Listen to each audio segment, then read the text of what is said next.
Hey, beautiful soul, and welcome to Dear Body, I'm Listening, the podcast for women navigating chronic symptoms, invisible illness, and that daily dance between hope and exhaustion. If you've ever been told it's all in your head, well, this podcast is for you because your body is not lying and neither are you. Hi, I'm Donna Piper, movement therapist, Pilates instructor, and chronic illness navigator. After years of being dismissed, misdiagnosed, and doing everything quote unquote right, but still getting sicker, I created this space to tell our truth. Here we talk about swelling, brain fog, nervous system crashes, and the kind of symptoms that don't always show up on lab results. We're going to explore lymph, breath, movement, self-trust, latest research, books, relationships, basically everything. All from a place of compassion and honesty. This isn't about fixing your body. It's about finally being heard and getting some answers. Hey friend, running low? Me too. I'm Donna. This is Dear Body, I'm Listening. We're in it together. Hey love, welcome back to Dear Body, I'm Listening. If meals have started to feel like Russian roulette, welcome. And if you've ever whispered, why does my body react to everything while staring into your fridge like it betrayed you? Also, welcome. Today, we're talking about one of the most searched, most confusing questions in chronic illness world. Mast cell activation syndrome, short for MCAS, versus histamine intolerance. Like, hey, really, what is the difference? Especially when you're dealing with chronic illness, this is new, you have brain fog, there's all these things, and then you have to sort out all these somewhat seeming minute differences. Like, is it mast cell activation syndrome? Is it histamine intolerance? Is it both? Or is it just stress? Is it something else? Is there a root cause, mold, parasites, etc.? And why do symptoms feel random enough to make you question your sanity? Quick note, this episode is not medical advice. I'm not diagnosing you. I'm here to give you a clearer map, some practical tools, and to pull you out of that shame spiral because you deserve to eat without feeling like you're playing a horror movie called What Will My Body Do Next? And I've lived these for decades and decades until just recently I was diagnosed with something that gave me some sense and some semblance of where to look. And so my goal is just to pass it on to you. And then you can do your own research, your own experimentation, and take what lands, forget the rest. Real talk, no gloss, just us. Now let's dive in. So let's start with the truth of what no one is saying really loudly enough. When you're dealing with food reactions, flushing hives, bloating after eating, nausea, runny nose, heart palpitations, itching, swelling, headaches, gut pain, anxiety as symptoms, it doesn't make eating just annoying. It can make you feel unsafe. And when eating feels unsafe, your nervous system starts treating every bite like a threat. So for me, I was having severe bloating, pain for decades and decades. And I had no idea that because I have a connective tissue disorder, hypermobility, and lipedema, I add that in there too because it does seem to affect that. I'm sure one day in the near future, hopefully all this will make sense. And when you get diagnosed with one, they can check out everything else. If you have anything from hypermobility to the spectrum to hypermobility Ehlers-Danlos syndrome, if you have POTS, if you have ME/chronic fatigue syndrome, there's something going on with your lymph. There's probably something going on with your connective tissue, which is something going on with your fascia, which is also going on with your gut health.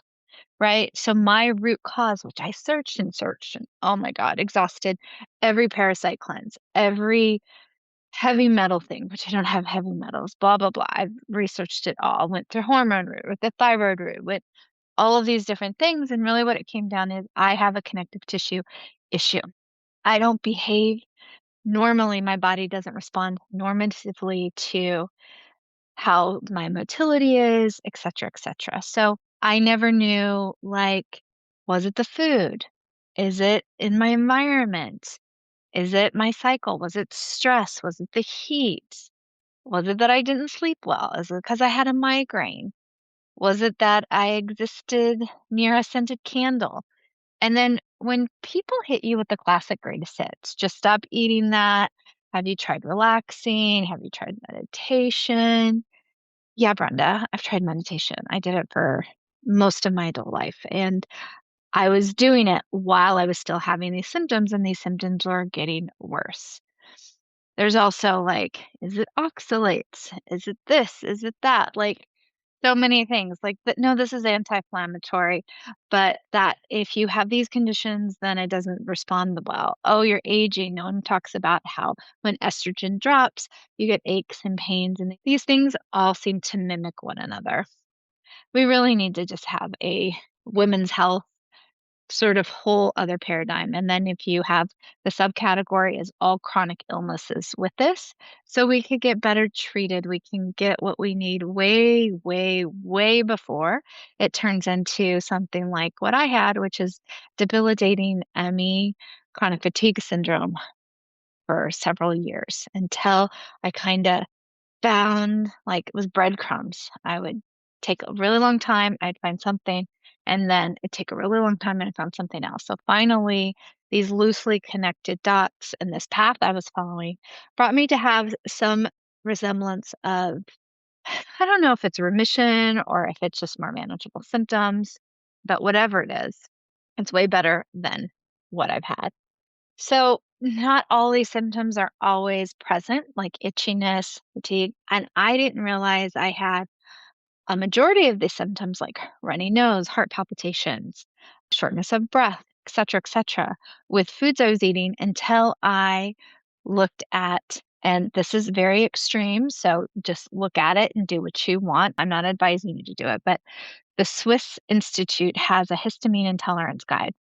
And literally every one of the foods that are do not eat, I was either eating and they produced histamine. There are some that liberate histamine. I was eating all of those. Then there's others that block histamine. Again, block all of them. Every single item I was consuming a part of a healthy, whole food, Mediterranean, anti-inflammatory, good fat, blah, blah, blah diet that I have been doing since I was 13 was the first time when I recognized my choices where I was going to be plant-based. It was vegetarian at the time, no meat. That was in the early 80s. So it's been decades that I've been doing this, right? And even as a young child, my stomach hurt all the time and I had migraines. And there was never a connection with my hypermobility issue. Then I also have lipedema. So those things were never seen, addressed, even connected, right? So mast cell activation syndrome is shown to be prevalent in hypermobility and lipedema, because again, connective tissue, POTS. Hello. So all of these things are related. So I'm not a doctor, but do your research, they're related. So I want you to really hear this before we go on. Your body isn't picky. You're not overly sensitive. There's not anything wrong with you. It's just it behaves differently and your body is very protective, right? So when it gives you these signals, it's really designing a different pathology to help you survive, bottom line. So you're not failing, you're adapting. So, and if you don't know any of this and you think you're eating everything that's good for you, which I did, and literally, if you take every item of food, morsel I put in my mouth, it was positive. It should have linked to reducing inflammation systemically, helping repair cells, helping me have energy, et cetera, right? And it didn't. So it was just really a mind four-letter bad word. So now let's begin in science in plain language without making your eyes glaze over. Okay? Now it's time for the connective thread, where the story meets the science. Here's the simplest way to understand the difference. Histamine intolerance is the histamine load problem. Histamine is a normal chemical found in the body. It is immune signaling, it's stomach acid, it's brain stuff, the whole plot line here. right? And this is from the Cleveland Clinic that tells you what histamine is, a normal chemical in the body. Histamine intolerance is often described, again, by the Cleveland Clinic. Your body has more histamine than it can break down efficiently. So symptoms show up. One big player is an enzyme called DAO, diamine oxidase, and it helps break down histamine in the gut. So if DAO activity is low because of gut issues, certain medications, inflammation, genetics, etc., histamine can build up and trigger symptoms. So common histamine-ish symptoms can look like flushing, itching, hives, runny nose, congestion, headaches, GI upset, bloating, diarrhea, reflux palpitations, dizziness, and that wired and anxious, but I'm not mentally anxious feeling again.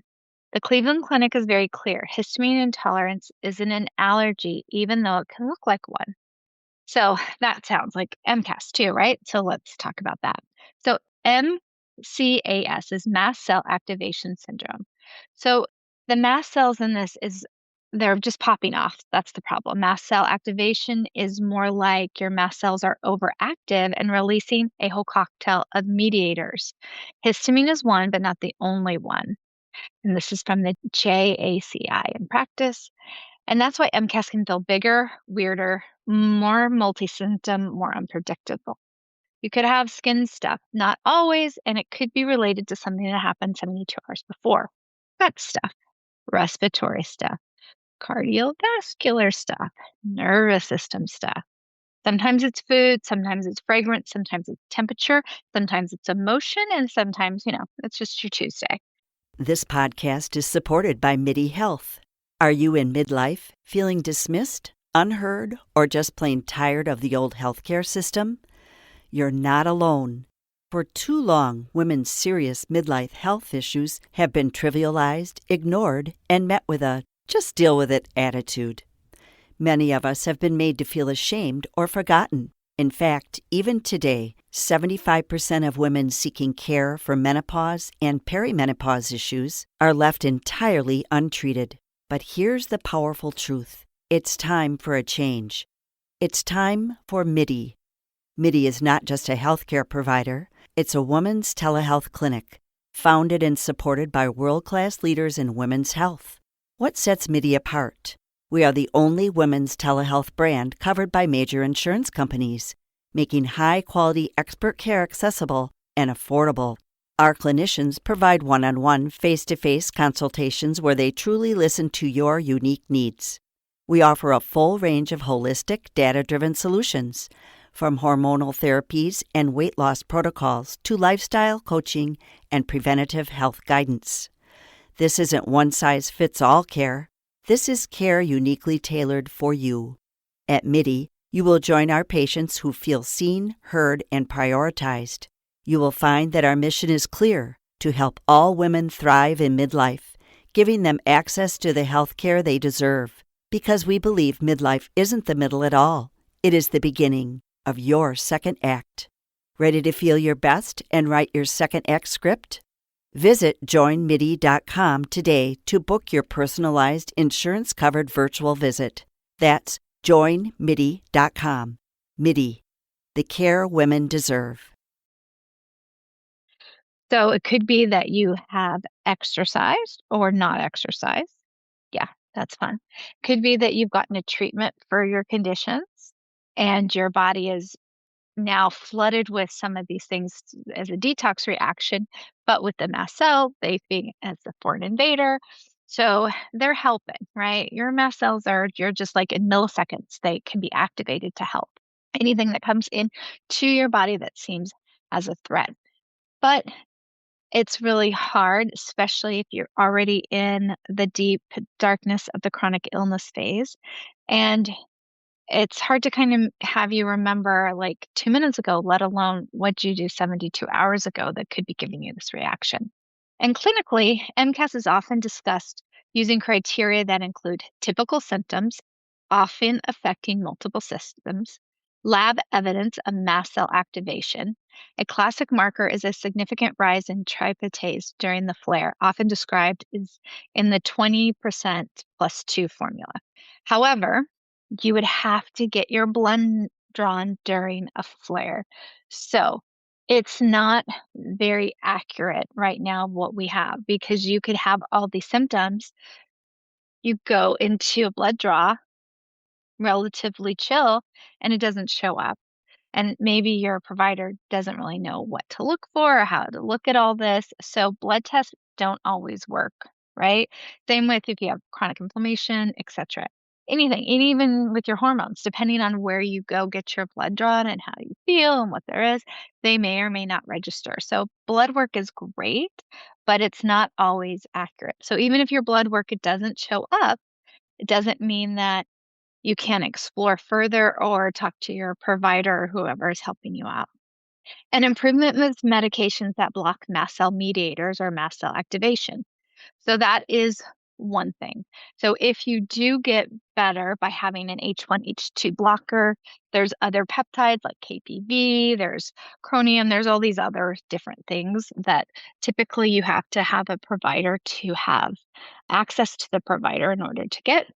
But Zyrtec and Pepcid are unfortunately kind of given, good and bad. If you take it and it helps, then at least it's helping. So then you can explore maybe further options. So why is this so confusing? Because the symptoms overlap like crazy. As I described histamine intolerance, you could have said that was MCAS. And if I was talking about MCAS, you could have said that was histamine intolerance.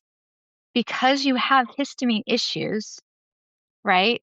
They're both in mast cells and regular histamine issues. Without the full picture of MCAS, you can't really see where else it falls, right? So histamine is a major player, but it's layered with other patterns of chronic illness. So here's the most useful non-spiral way to think about this. Histamine intolerance. My histamine bucket is too full for my current capacity, from the Cleveland Clinic. Mast cell. My mast cells are overly reactive and releasing too many mediators in response to triggers. This is again from JACI in practice. So really, it's kind of the same thing. But technically, when you're talking to doctors, especially if doctors that don't really understand MCAS, more doctors are. So I would go, unfortunately, you have to get all your ducks in a row and write down your symptoms. And then in addition to histamine symptoms like itching, all these things after food, also, what are all the other things? Does it smell? Does it change heat? Does movement, is a lot of exertion then put you into a flare? And so have you tried a few of these H1, H2 things? So you could discuss. So it's really, and again, because you can have the blood test, but that doesn't mean that the blood test is going to be, if you're not in a flare, it's not going to show it. So that's the bummer with that. And both can be influenced by an overall load, sleep, stress, hormones, infections, gut inflammation, temperature changes, movement, and yes, medical trauma. So instead of what's wrong with me, the more helpful question is, okay, what is filling my bucket? What drains my bucket?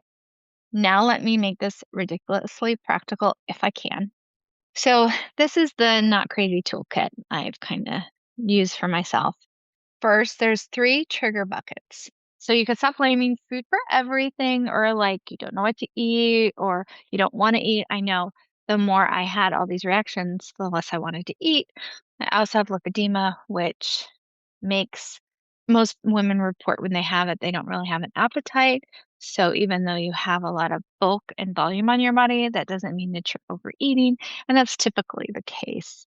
Not always. Sometimes you'll have obesity and lipedema, but there's usually an under-eating component, unfortunately, with all women, and especially when it comes to chronic illnesses. So let me get back to the 3 trigger buckets. Most reactions fall into these 3. Food bucket, high histamine food, leftovers, fermented food, certain additives. Again, you can get that Swiss Institute of Histamine Guide of Intolerance. I'm saying it wrong, but it's kind of spelled SIGHI, SIGHI, I believe. And that kind of can help you. If you're eating these foods, you can eat them one by one and see what your reaction is, or take them out for a minute and then bring them back. And if you're having those intolerances, then you know. Then you look at your environmental bucket: heat, cold, fragrance, smoke, cleaning products, pollen. So have you been in a room? Did you immediately get a headache? Did it change drastically the temperature? I know I've had all those my whole life, and that also is connected a little bit to the migraines, which I get because of the connective tissue disorder because of the hypermobility. Then the internal bucket: stress, hormones, cycle shifts, poor sleep, illness, infection, and overexertion. So if you only track food, you'll think that it might be more random. But if you track all three, you could start to see patterns that show themselves. So I do this really easy, especially when I was like, had no energy to really even think. I would just do voice notes or put it in, if you like AI, which it helped me. I just had a chat thread and I put in all my symptoms every day and let it kind of track and pull the information together for me. And then I was able to see, okay, this is how I'm feeling. These are crash days. So it was much easier for me to do that than write something out. I have many spreadsheets and notebooks. I've tried everything, but the easiest thing is my phone.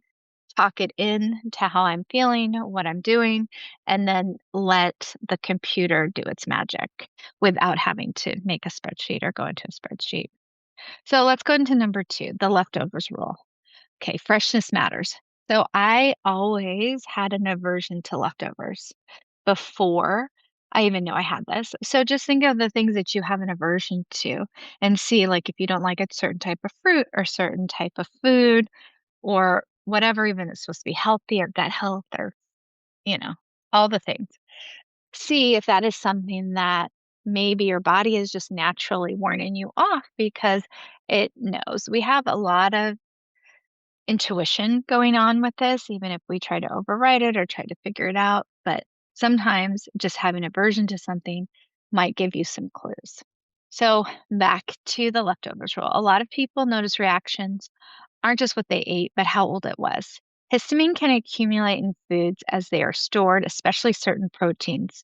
So, same meal, different day can hit different, right? So one day, like you ate this thing and you're cool.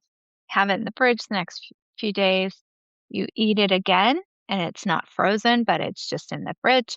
Then you start having a major reaction. Or say it's a piece of fruit, avocado, depending on where it is in the life cycle of that, the more it sits out, the more it's ripened, the more histamine it has. So something maybe not as ripe, you are fine with.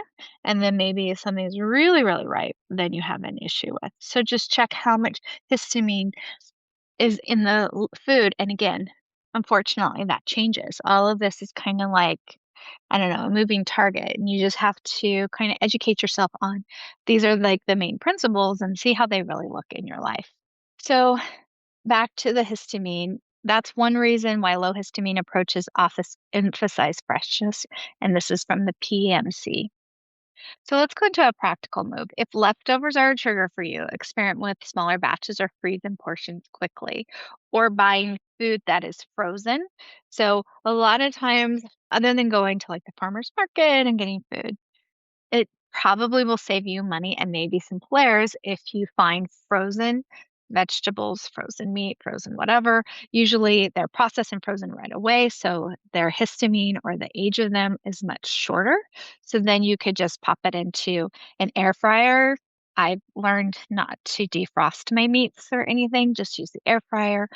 Somehow cook with something Instapot where you could cook things that are frozen without thawing. That has been a huge help. And see, play around with that. If that does make you feel better with the food you're eating, then that could be a hint like, okay, I need to back off from leftovers or histamine. And then you just do this for like, ideally, your body changes in a month, but that's kind of a lot, right? That's a big ask. So try to do 7 days to put a reminder. I know for me, I would do it for a couple days and then I would forget. So I'd have to put a reminder on my food phone to be like, okay, I need to track speak in what I ate, right? I just made it the simplest version. So if you are better writing stuff down, do that. Try to see it visible. Put notes up on your refrigerator, something where you can remind yourself to log these things. And then just jot 3 things down: what you ate, symptoms and timing. Did you have any or not? And then what's going to happen is that you may not have symptoms for 72 hours. So continue to remind yourself, like, okay, how am I feeling? So I ate, high histamine food, or I ate some leftovers on Monday. How am I doing 72 hours later? So give yourself little notes to remind yourself, like, okay, how am I feeling now? Did I wake up 3 days later and I'm just feeling horrible and I felt great the last 3 days? Then I can backtrack and see, like, oh, okay, that's what I ate. Maybe that isn't random because we're looking for patterns, right? And your patterns of what your response is, because this is very individualized.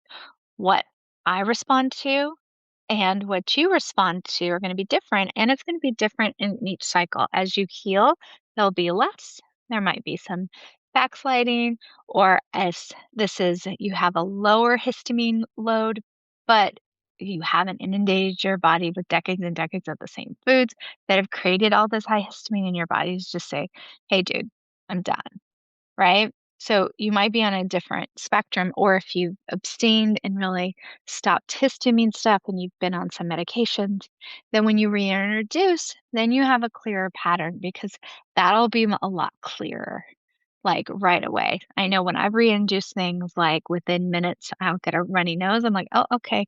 So I'm not there yet with that food. The next thing I want to talk about is your reaction scale.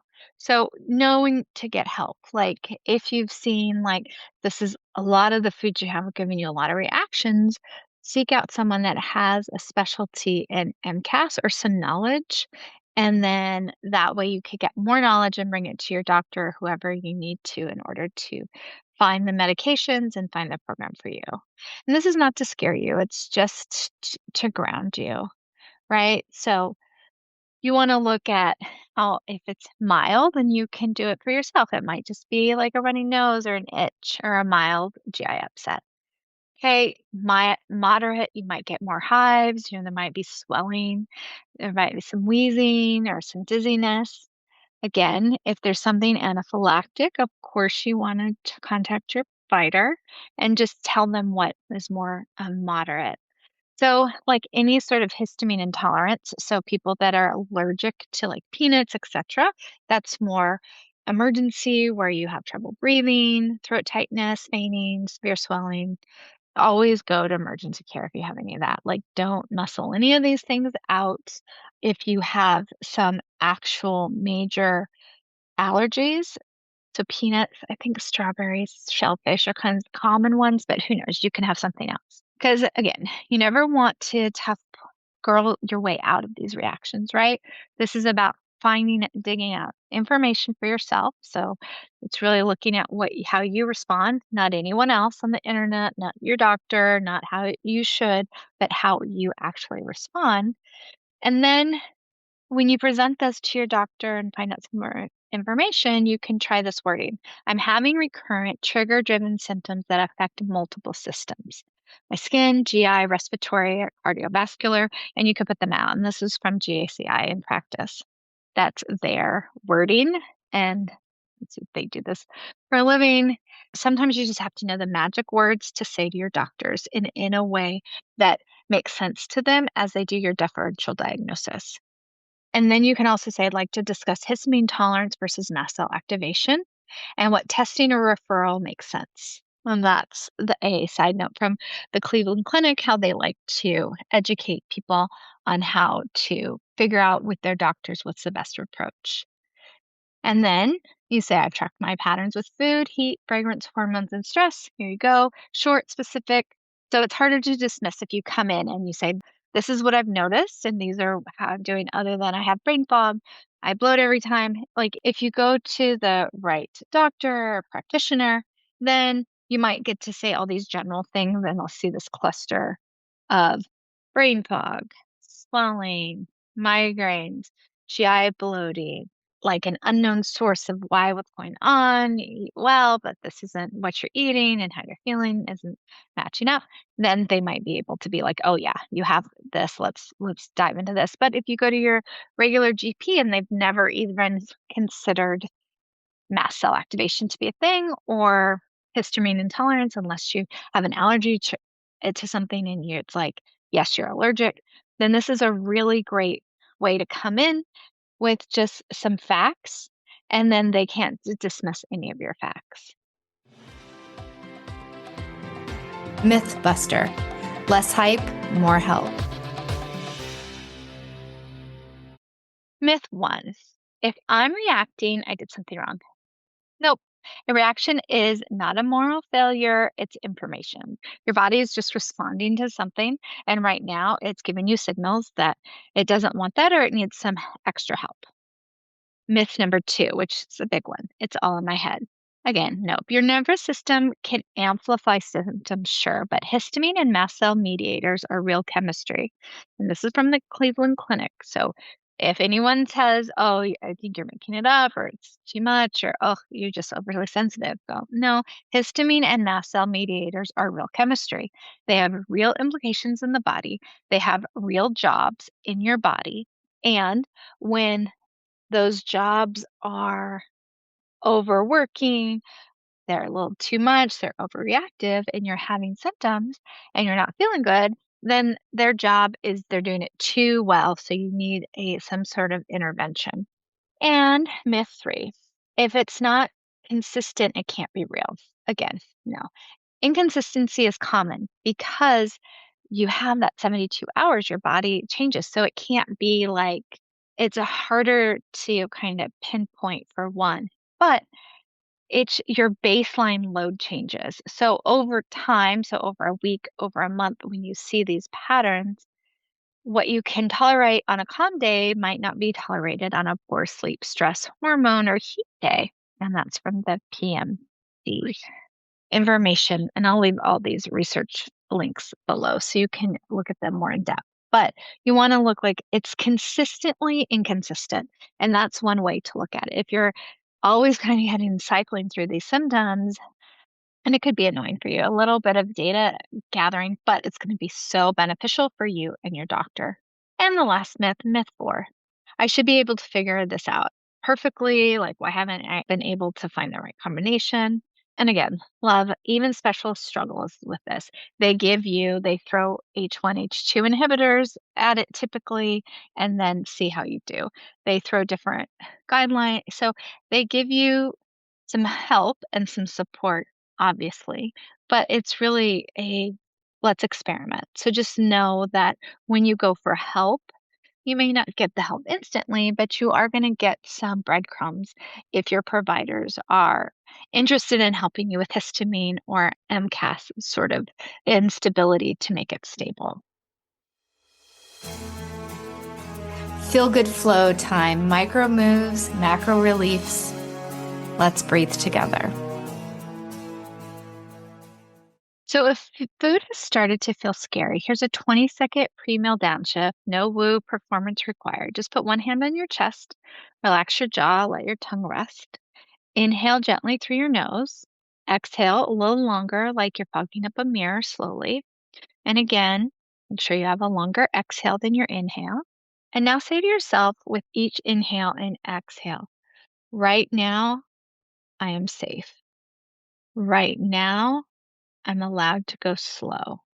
And before you change your entire diet again, do the 7-day tracker because you don't need more restriction and you just need clarity and support. So every time you go to eat something, try to settle your nervous system, inhaling and exhale. Right now I'm safe. Right now I'm allowed to go slow. And then do your thing. And if you can, track it. This is shared education and lived experience, not medical advice, and is not meant to be. Check in with your body, check in with your clinician, and find out what fits your life. So if you've been stuck in MCAS versus histamine intolerance confusion loop, I hope this gave you a little bit of steadier ground. I know there's not a lot of distinction.